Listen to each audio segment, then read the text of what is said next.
So pieces that make them think in a fashion where life seems brighter when you're sitting in a corner or you're sitting at home doing nothing or in a space simply reading or maybe holding a conversation.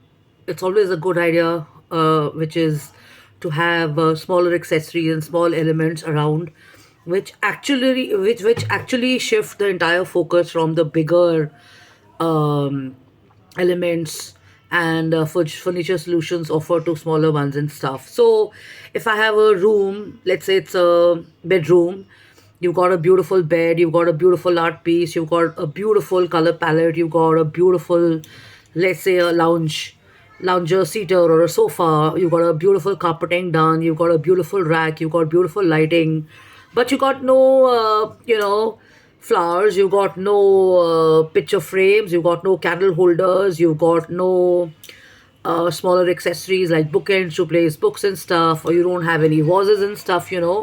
So, you get it. So that's where I'm coming from. So it's very important to have equal emphasis or even more emphasis given to smaller pieces at times and stuff. So luxury for me has to be exorbitant. It has to be super rich. It has to be stinking, class, sophistication, elegance. This is not even personalities. This is about the tasteful uh, expression and experience and stuff and all that. And then when you have visually appealing pieces placed around, uh, you know, chosen in a fashion where they are personal to you or they kind of are very close to your heart, or something. Um, let's assume you have a villa and you've kind of picked up a small piece of a clock which was belonging to your grandparents or something, or maybe you know uh, maybe a music piece or something like that. So that's what I'm talking about. So a good combination or a balance of excellent or high value luxury along with super quality high quality pieces is always a good idea.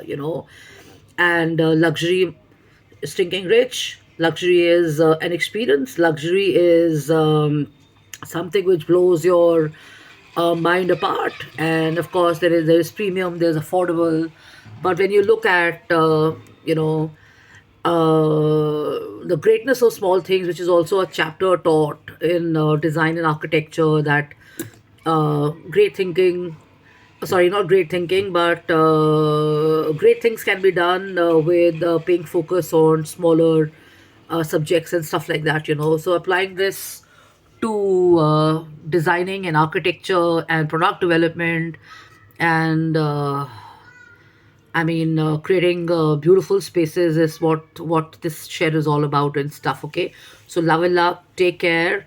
jkapani@gmail.com, justlinkapani.im at gmail.com, and justlinkapanioffice at gmail.com.